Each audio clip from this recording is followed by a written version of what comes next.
بسم الله الرحمن الرحيم.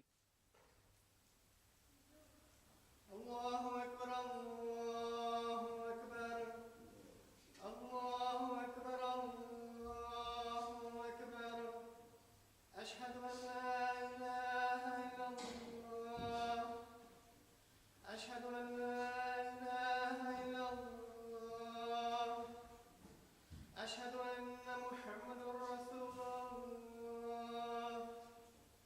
أشهد أن محمد رسول الله حي على الصلاة حي على الصلاة حي على الفلاح حي على الفلاح الله أكبر الله أكبر لا إله إلا الله.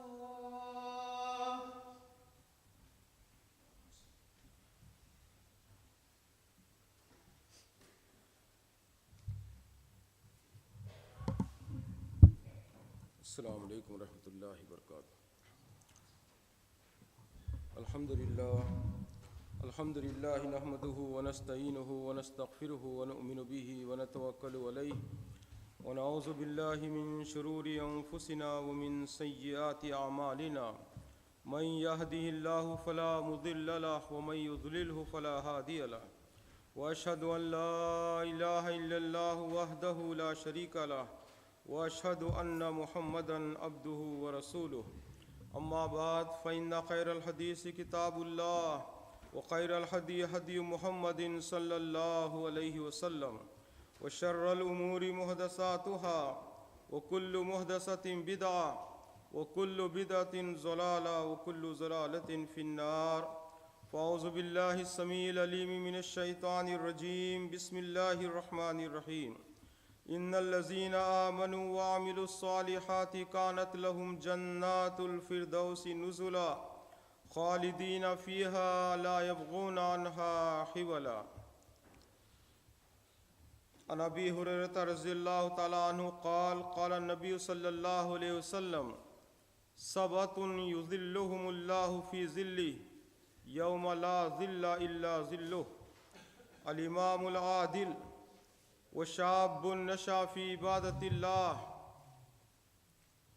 ورجل قلبه معلق في المساجد ورجلان تحابا في الله اجتمعا على ذلك وتفرقا عليه ورجل طلبته امرأة ذات منصب وجمال فقال إني أخاف الله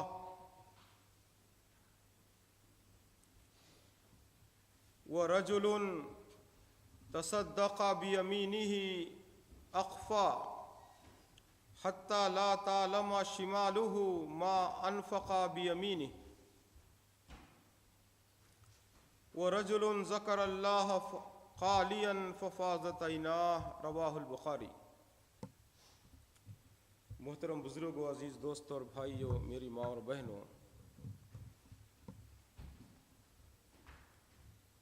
بخاری شریف کی ایک حدیث جو حضرت ابو ہریرہ رضی اللہ تعالیٰ عنہ سے مروی ہے. اللہ کے نبی صلی اللہ علیہ وسلم نے ارشاد فرمایا کہ 7 قسم کے آدمی ہیں جو روز قیامت اللہ کے عرش کے سائے میں جگہ پائیں گے، جبکہ اس دن اس سائے کے علاوہ کوئی اور سایہ نہیں ہوگا. بہت ہی گرمی اور حرارت ہوگی، ہر آدمی تپش سے پریشان ہوگا اور اپنے گناہوں کے مانند پسینے میں ڈوبا ہوا ہوگا. کوئی کمر برابر پسینے میں، کوئی سینے برابر، کوئی منہ برابر، اور کوئی پسینے میں ڈبکیاں لگاتا ہوگا. سورج بالکل سر کے اوپر آ جائے گا. آپ کو پتا ہے کہ جب گرمی زیادہ ہوتی ہے تو کیا عالم ہوتا ہے، اور خصوصاً ان ممالک میں جو گرم ممالک ہیں، اپنے کنٹریز یا عرب کنٹریز کہ جہاں 50 سے اوپر درجہ حرارت پہنچ جاتا ہے، تو لوگ کیسے پریشان ہو جاتے ہیں اور کیا ان کا عالم ہوتا ہے۔ تو اندازہ فرمائیے کہ سورج لاکھوں کروڑوں میل ہے تو گرمی کا تپش کا یہ عالم ہے، اور جب بالکل سر کے اوپر آ جائے گا ہمارے تو اللہ اکبر، اس وقت کیا عالم ہوگا۔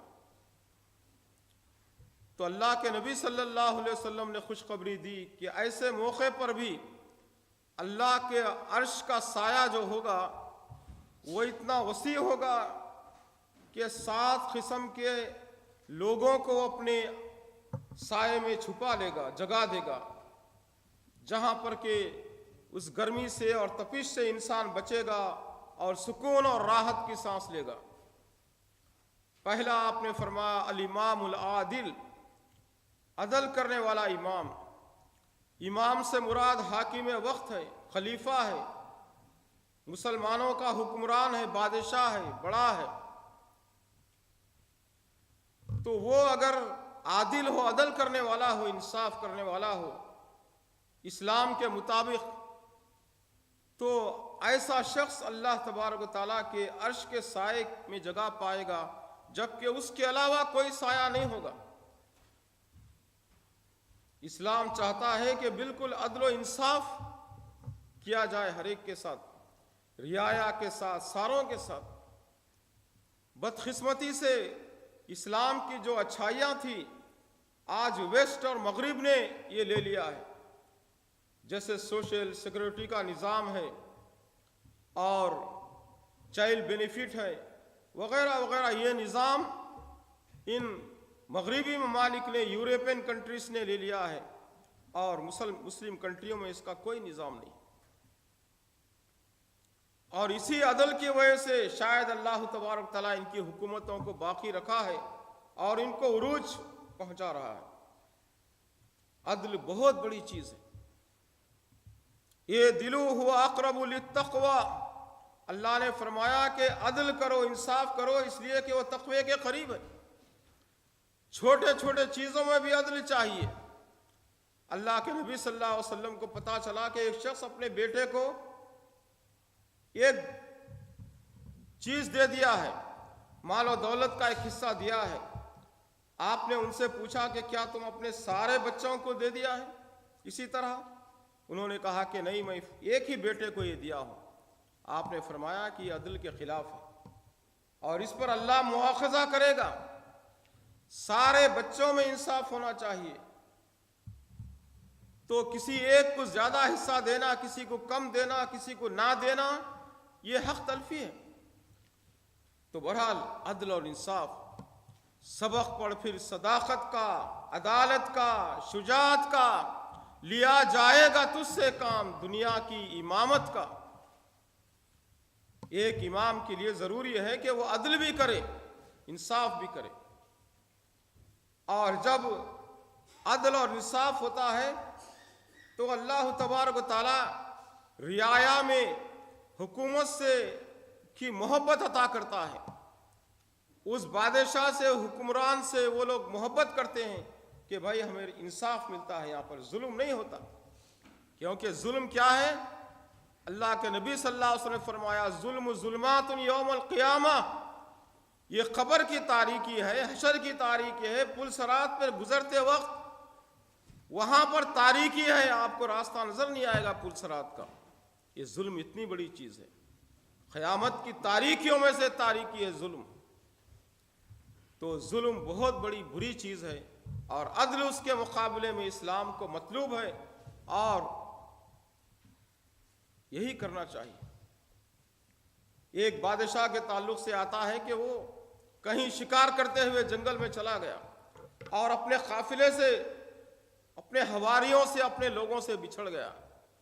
کہیں ایک نکل گیا دور جنگل میں، اس کے بعد کوئی ایک قریہ دیہات ملا، پیاس ہوئی تھی، لگی تھی۔ اس نے کہا، ایک آدمی کو دیکھا کھیت میں کام کر رہا ہے باغ میں، کہ بھائی مجھے کچھ پلاؤ، میں پیاسا ہوں۔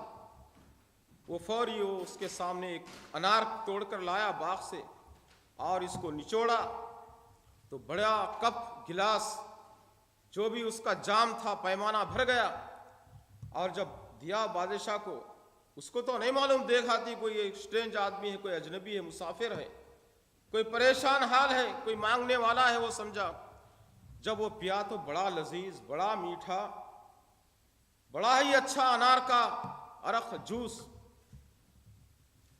تو اس کو خیال ہوا کہ کاش یہ باغ میرے پاس ہوتا, میری تحویل میں. میرے پاس بڑے بڑے لوگ آتے ہیں تاکہ میں ان کی تواضع کر سکوں. اتنا اچھا انار کا باغ ہے یہ. تو تھوڑی دیر کے بعد اس نے کہا کہ پھر اسی آدمی سے کہ بھائی اور پیاس لگی ہے اور ایک جام مجھے دے.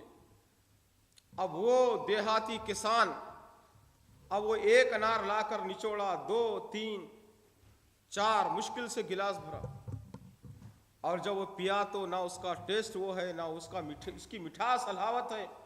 اس نے پوچھا کہ پہلے ایک انار میں پورا گلاس بھر گیا تھا اور بہت اچھا مزیدار لذیذ میٹھا, اور اب 3 4 انار میرے سامنے لا کر نچوڑے ہیں, کیا بات ہے. ان لوگوں میں مشہور تھا کہ اگر حاکم اور بادشاہ اگر وہ ظالم ہو جائے, اس کی نیت خراب ہو جائے, تو فصلوں میں نحوست آ جاتی ہے. نحوست, فصلوں میں بھی اس کے اندر وہ خیر و برکت نہیں رہتی. اس نے کہا کہ شاید ہمارے بادشاہ حاکم کی شاید نیت میں کچھ فرق ہو گیا ہے. تو اندازہ فرمائیے کہ پہلے زمانے میں سلف صالحین میں ایسی بات مشہور تھی. اور ابو داؤد رحمۃ اللہ علیہ, جو صحیح ابو داؤد انہوں نے لکھا ہے, انہوں نے کہا کہ میں ایک جگہ جا کر ککڑی کو ناپا تو پتہ نہیں 12.5 یا 13 بالشت ککڑی, اور ایک لیمو اتنا بڑا کہ اس کو آدھا کریں 2 ٹکڑے تو ایک اونٹ کا بوجھ تھا. ایک طرف آدھے اس کو رکھے اور دوسرے طرف آدھے, اس میں اتنا بڑا بوجھ. اور وہ کہتے ہیں کہ میں نے بنو امیہ کے گوداموں میں دیکھا ہے کہ وہاں پر ایسے کچھ وہاں پر اناج تھے جو پیک کر کے رکھے ہوئے تھے, اور لکھا ہوا تھا کہ عدل کے زمانے کی یہ پیداوار ہے, یعنی ایک گیہوں کا دانہ کھجور کی گٹلی کے برابر. تو اندازہ فرمائیے اگر عدل و انصاف ہو تو اس کی خوبی اور خیر و برکت یہ عام فصلوں میں اور کھیتیوں میں, باغات میں نمودار ہوتی ہے. اس کے مقابلے میں اگر ظلم اور زیادتی ہو تو نحوست کھیتوں میں اور فصلوں میں بھی نمودار ہو جاتی ہے, نعوذ باللہ من ذالک. تو کہا گیا کہ امام, عدل کرنے والا امام جو ہے وہ اللہ کے عرش کے سائے کے نیچے جگہ پائے گا. اور دوسرا شخص کون ہے؟ وہ شاب نشا فی عبادت اللہ, وہ نوجوان جو اللہ کی عبادت میں اس کی زندگی گزرے. ٹھیک ہے, آدمی بوڑھا ہونے کے بعد اکثر لوگ آ جاتے ہیں, یہ بھی غنیمت ہے, میں سمجھتا ہوں. صبح کا بھولا اگر شام میں گھر لوٹتا ہے تو یہ بھی اللہ کی توفیق سے ہے. لیکن کئی ایسے بزرگ اور بوڑھے لوگ ہیں کہ جو بوڑھے ہونے کے بعد بھی جو سیدھے راستے پر, صراط مستقیم پر, شریعت پر اور دین پر نہیں آتے, اور ایسے ہی دنیا سے چلے جاتے ہیں. اللہ محفوظ رکھے ہمیں. لیکن اگر نوجوان, اگر اس کی زندگی نوجوانی کی اگر اللہ کی عبادت میں گزرتی ہے تو سبحان اللہ, کیسے اچھے نوجوان ہیں جو یونیورسٹی میں پڑھتے ہیں, کالجوں میں پڑھتے ہیں, یا اچھے جاب کرتے ہیں, دنیاوی کاروبار کرتے ہیں, ایسے ملکوں میں بھی, مغربی ممالک میں بھی, لیکن ماشاءاللہ سنت کے مطابق ان کی داڑیاں ہیں اور ان کے بال ہیں اور ان کے لباس ہیں, بڑی خوشی ہوتی ہے. ان کے مقابلے میں بوڑھے لوگ ہیں اور وہ داڑھی کو روزانہ گھونٹ رہے ہیں. بھائی اب کیا ہے, انکچر پنکچر ڈھیلے ہو گئے, اب کس کو مچھلی کو پھنسانا ہے گل میں, جال میں, اب کیا کرنا ہے, سب کچھ ختم ہو گیا, اب آ جاؤ رستے پہ. اور اللہ کے نبی صلی اللہ علیہ وسلم کو ہمارا چہرہ دکھانا ہے, کم از کم سنت کے مطابق رکھو. اب آخری وقت میں توفیق مانگنا چاہیے اللہ سے. تو حدیث میں کہا گیا کہ الشاب شعبۃ من الجنون, یعنی جوانی کا یہ حصہ جو ہے یہ دیوانگی ہوتی ہے. جنون کا ایک حصہ ہوتا ہے دیوانی. اسی لیے اس میں آدمی بھٹکا ہوا ہوتا ہے عام طور پر نوجوان. لیکن اگر کوئی صحیح راستے پر آ جاتا ہے اللہ کی عبادت میں تو نور اللہ نور ہے. اللہ ہمارے بچوں کو, ہمارے نوجوانوں کو ایسے ہی بتائے کہ ان کی نوجوانی نیک کام میں گزرے. بھائی دیکھتے تھے ہم جب حج کو جاتے تھے, پہلے ہم جب بھی ہم جوان تھے تو ماشاءاللہ جو انڈونیشیا ملیشیا سے جو بہنیں اور بھائی وہاں پر حج کو آتے ہیں, نوجوان لوگ ہوتے ہیں. ان کے مقابلے بر صغیر ہمارے انڈیا, پاکستان, بنگلہ دیش وغیرہ سے جو آتے تھے بہت ہی ضعیف اور کمزور. آج کل اللہ نے پیسہ دیا ہے, کچھ نوجوان بھی آ رہے ہیں اور الحمدللہ مغربی ممالک کے لوگ بھی یہاں سے بہت عمرے کو اور حج کو جا رہے ہیں. تو کچھ نوجوان وہاں پر نظر آ رہے ہیں الحمدللہ. ورنہ ہمارے پاس یہ تصور تھا بر صغیر میں کہ جب آدمی سارے کاموں سے فارغ ہو جائے, بالکل بوڑھا جو حج نہیں کر سکتا صحیح طور پر, کسی کا محتاج ہو, ایسی عمر میں اس کو حج کو جانا چاہیے. لیکن کتنے اچھے لوگ ہیں کہ نوجوانی میں حج کرتے ہیں, نوجوانی میں عمرہ کرتے ہیں, نوجوانی میں اللہ کی عبادت کرتے ہیں. کسی سرفرے شاعر نے کہا کچھ اڑا لو مزہ جوانی کا, کیا بھروسہ ہے زندگانی کا. ارے بھائی زندگی گزری, جوانی ہے, کچھ عیش کر لو, عیاشی کر لو. نعوذ باللہ. اگر اسلامی ذہن سوچ ہو, تھنکنگ ہو تو کہا کہ بھئی موت کا تو کوئی وقت نہیں, موت بوڑھے کو بھی آ سکتی ہے اور نوجوان کو بھی آ سکتی ہے, صحت مند کو بھی آ سکتی ہے, بیمار کو بھی آ سکتی ہے. کچھ کر لو, آخرت کا ذخیرہ, بینک بیلنس, تاکہ اللہ کے پاس ہم کامیاب ہو جائیں. تو بہرحال ایسا نوجوان بھی اللہ کے عرش کے سائے کے نیچے جگہ پائے گا جہاں کہ کوئی اور سایہ نہیں ہوگا. وَرَجُلٌ قَلْبُهُ مُعَلَّقٌ فِي الْمَسَاجِدِ, وہ آدمی جس کا دل مسجد میں لٹکا ہوا ہو, مسجد میں اٹکا ہوا ہو. کیا مطلب ہے؟ کیا 24 گھنٹے مسجد میں بیٹھا رہے ہو؟ نہیں. کاروبار میں بھی ہو, اپنے دھندوں میں ہو, اہل و عیال میں ہو, گھر میں ہو, بزنس میں ہو, لیکن نماز کا خیال ہو کہ بھئی اب یہ نماز کے بعد اب دوسری نماز مجھے پڑھنا ہے یا مجھے جانا ہے. ایک نماز کے بعد دوسری نماز کا اسے خیال رہے, دھیان رہے, یا مسجد کے انتظام کی اسے فکر ہو. مطلب یہ کہ اس کا دل مسجد کے اندر اٹکا ہوا ہو. سورہ نور میں اللہ نے جیسے فرمایا, رجال لا تلہیہم تجارت ولا بیع عن ذکر اللہ واقام الصلاۃ وایتاء الزکاۃ یخافون یوما تتقلب فیہ القلوب والابصار لیجزیہم اللہ احسن ما عملوا ویزیدہم من فضلہ واللہ یرزق من یشاء بغیر حساب. رجال, رجال کس کو کہتے ہیں؟ رجل کی جمع ہے, آدمی, مرد. مرد مومن کون ہے؟ وہ ہے کہ ان کو تجارت اور کوئی چیز نماز سے اور اللہ کے ذکر سے, زکوٰۃ سے, نیک کاموں سے نہیں روکتی, مشغول نہیں کرتی. کسی بھی اس میں رہو, وہ نماز کا وقت ہو گیا بس فوری نماز ادا کر لو. تو اندازہ فرمائیے کہ ایسا آدمی کہ جو اللہ کے عرش کے سائے کے نیچے جگہ پائے, اور دو ایسے لوگ جو کہ اللہ کے لیے آپس میں ایک دوسرے کے لیے محبت کیے, کوئی دنیاوی لالچ نہیں کہ بھائی فلاں چودھری صاحب ہیں, راجہ صاحب ہیں, بڑا مالدار ہیں, شاید میں ان سے دوستی کروں تو شاید مجھے کچھ فائدہ ہوگا. نہیں, ایسی کوئی دنیاوی کوئی فائدہ منفعت نہیں. اللہ کے لیے اس نے آپس میں دوست ہوئے, اللہ کے لیے محبت کیے, اور جب انہوں نے دیکھا کہ یہ دوستی کا فائدہ نہیں, نقصان ہے, اور پھر جدا ہو گئے اللہ کے. جیسے حدیث میں کہا گیا کہ الحب للہ والبغض للہ, اور ایک حدیث میں ہے کہ من احب للہ وابغض للہ وآتا للہ ومنع للہ ونصح للہ الی آخرہ. جس نے اللہ کے لیے محبت کیا, جس نے اللہ کے لیے بغض کیا, جس نے اللہ کے لیے دیا, جس نے اللہ کے لیے نہیں دیا, جس نے اللہ کے لیے نصیحت کیا, اور سارا کام اس کا اللہ کی محبت, اور کوئی فائدہ نہیں. تو یہ محبت اللہ کی خاطر ہو, اور جدائی بھی اور تفریق بھی ان کے اندر اللہ کی خاطر ہو کہ بھئی یہ دوستی سے فائدہ نہیں, بعد میں پتہ چلا اور جدا ہو. چونکہ ہر زمانے میں جو ہے کہ آپ حق کا اظہار کرنا ہاں یہ بہت بڑی بات ہے، اللہ کی خاطر کوئی کام کرنا بڑی بات ہے۔ دنیاوی مقاصد کو چھوڑ کر، لالچ اور طمع کو چھوڑ کر اللہ کی خاطر یہ کرنا، یہ اصل چیز ہے اور یہی کرنا چاہیے۔ رقیبوں نے رپورٹ لکھوائی ہے جا جا کے تھانے میں کہ اکبر نام لیتا ہے خدا کا اس زمانے میں، اور خدا کا نام لینا، توحید کا اقرار کرنا ہر زمانے میں جرم ہے، کرائم ہے۔ جیسے سورہ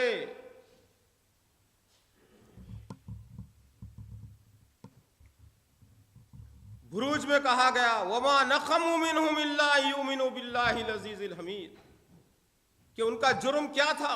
جو آگ کے گڑھے کھود کر آگ جلائی گئی اور اس میں ڈالا گیا ان کا، وَمَا نَقَمُوا مِنْهَا إِلَّا يُؤْمِنُوا بِاللَّهِ الْعَزِيزِ الْحَمِيدِ، ان کا جرم یہی تھا کہ وہ ایک اللہ کو مانتے تھے، اور آج بھی وہی ہے۔ اگر آپ توحید خالص کا اعلان کرو، آپ کے دوست، آپ کی برادری، آپ کے وہ، ارے کیا ہے بھی ہمیشہ توحید توحید، ایک اللہ ایک اللہ ایک اللہ ایک اللہ ہے، تو پھر ہمارے وہ بزرگ کدھر چلے گئے، ہمارے وہ فلاں کدھر چلے گئے، شیخ کدھر چلے گئے، پیر کدھر چلے گئے، ہمارے وہ کدھر چلے گئے، وہ بڑی بڑی خبریں کیوں بنی ہوئی ہے، وہاں نہیں جانا، صرف اللہ کو ہی ماننا کہتا ہے، یہ تو وہاں بھی ہو گیا ہے۔ آج بھی جرم ہے۔ کیا جرم ہے ڈاکٹر ذاکر نائک کا؟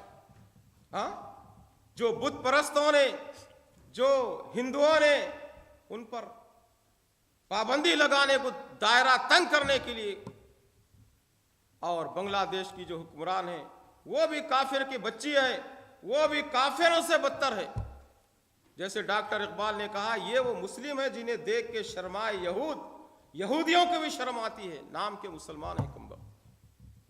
اور کتنے ہیں انڈیا پاکستان میں خبر پرست مشرک، وہ کہہ رہے ہیں کہ بہت اچھا کیا اس پہ پابندی لگاؤ، یہ تو ہمیشہ کہتا ہے کہ بس ایک ایک ایک ایک مانگو، ایک سے کسی اور سے مت مانگو کہتا ہے۔ بھئی کیا قصور ہے اس کا؟ اللہ نے خود کہا ایاک نعبد و ایاک نستعین، اللہ تیری ہی عبادت کرتے ہیں اور تجھ ہی سے مانگتے ہیں۔ سارے دین کا خلاصہ کیا؟ عبادت کس کی؟ اللہ کی، اور استعانت کس کی؟ مانگنا کس سے؟ اللہ سے۔ اللہ سے بھی نہیں، اللہ ہی سے، اللہ ہی سے کی عبادت، اللہ ہی سے مانگو، یہ دو چیزیں ہیں۔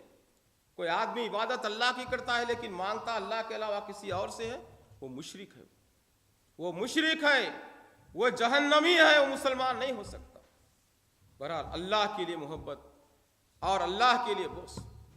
اور اس کے بعد کیا کہا اللہ کے نبی صلی اللہ علیہ وسلم نے؟ وہ رجل طلبتہ امرات ذات منصب و جمال فقال انی اخاف اللہ، ایک خوبصورت عورت، دنیاوی اسٹیٹس ہے، مالدار عورت ہے، خوبصورت بھی ہے، سب کچھ اس کے پاس ہے، اور کسی کو گناہ کی دعوت دی، بدکاری کی دعوت دی، زنا کی دعوت دی، لیکن وہ کیا کہا سامنے سے؟ انی اخاف اللہ، مجھے اللہ کا ڈر۔ آج تو میں یہ تمہاری خواہش پوری کر دوں گا، لیکن اللہ کے پاس کیا جواب دے سکتا؟ کتنے ہیں ایسے نوجوان، کتنے ہیں ایسے لوگ، بڑے بڑے سورما اور بہادر شیروں کو اور ہاتھیوں کو پچھاڑ دیتے ہیں، بڑے بڑے اژدہے اور مگرمچھ ان کا مقابلہ کر دیتے ہیں، لیکن نفس امارہ کی ذرا سی جنبش پر وہ پھسل جاتے ہیں، ڈگمگا جاتے ہیں۔ اللہ ورحمہ ربی، مگر جس پر اللہ کا فضل شامل حال ہو۔ نہنگو اژدہا و شیر نر مارا تو کیا مارا، بڑے موذی کو مارا، نفس امارہ کو گر مارا۔ نفس امارہ اصل ہے شیطان، اس کو قابو میں رکھیں، اللہ سے دعا بھی کرتے رہیں، یہ ہے اصل چیز۔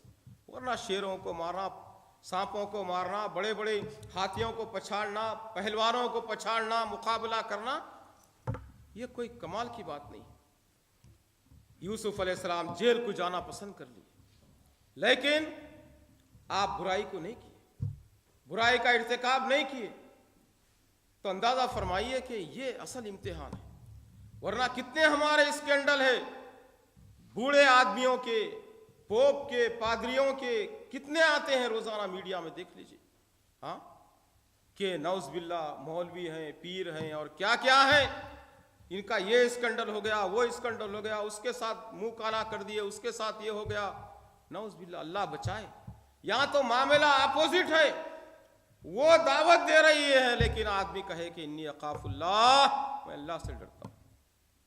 اور اس کے بعد اللہ کے نبی صلی اللہ علیہ وسلم فرمائے وَرَجُلٌ تَصَدَّقَ بِيَمِينِهِ اخفا حتی لا تعلم شمالہ ما تنفق بیمینہ، ایک آدمی چھپا کر صدقہ کیا اور ایسے سیکرٹ صدقہ کیا اس کے بائیں ہاتھ کو پتہ نہیں چلا کہ وہ دائیں ہاتھ سے رائٹ ہینڈ سے کیا صدقہ کیا ہے۔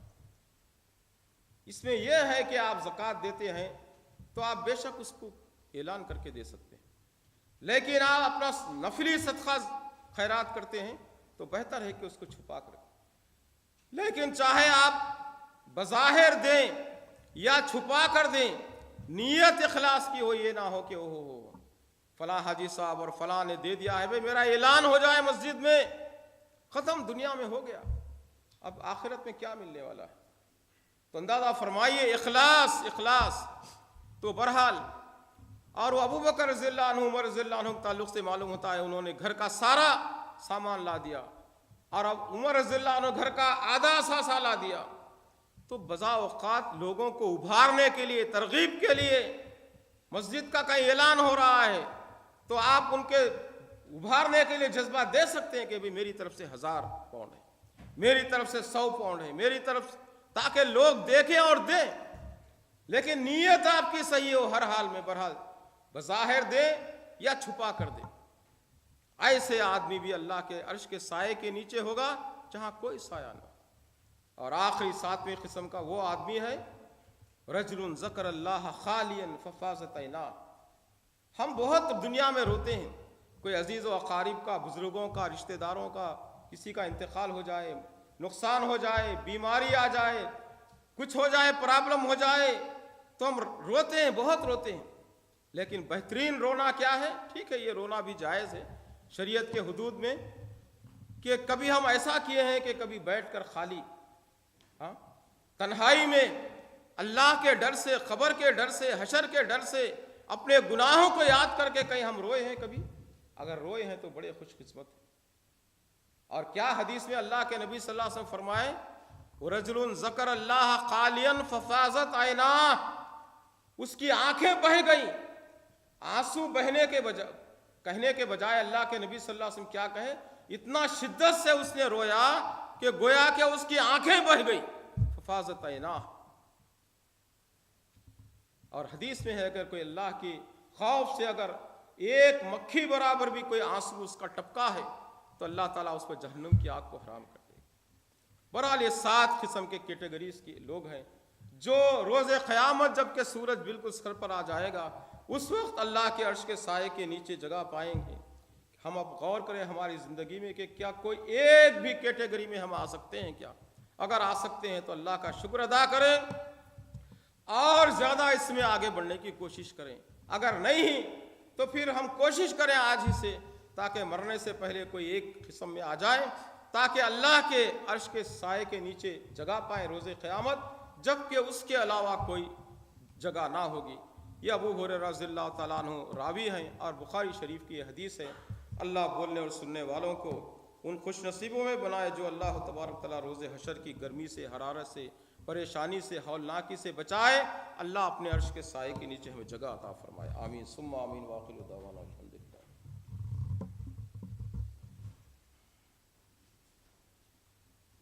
الحمدللہ نحمده ونستعینه ونستغفره ونؤمن به ونتوکل علیہ ونعوذ باللہ من شرور انفسنا ومن سیئات اعمالنا من يهده الله فلا مضل له ومن يضلل فلا هادي له واشهد ان لا اله الا الله وحده لا شريك له واشهد ان محمدا عبده ورسوله اما بعد فاعوذ بالله السميع العليم من الشيطان الرجيم بسم الله الرحمن الرحيم ان الله وملائكته يصلون على النبي يا ايها الذين امنوا صلوا عليه وسلموا تسليما اللهم صل على محمد وعلى ال محمد كما صليت على ابراهيم وعلى ال ابراهيم انك حميد مجيد اللهم بارك على محمد وعلى ال محمد كما باركت على ابراهيم وعلى ال ابراهيم انك حميد مجيد ربنا ظلمنا انفسنا وان لم تغفر لنا وترحمنا لنكونن من الخاسرين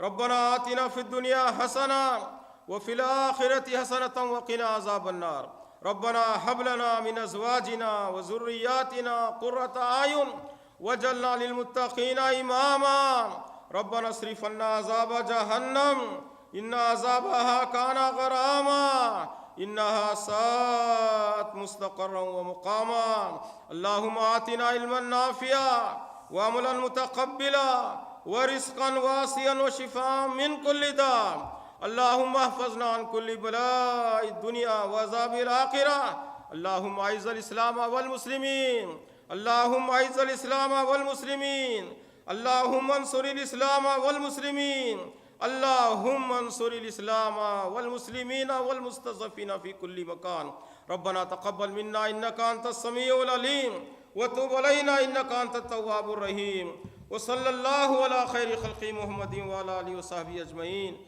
برحمتك يا أرحم الراحمين وقوموا إلى الصلاة يرحمكم الله.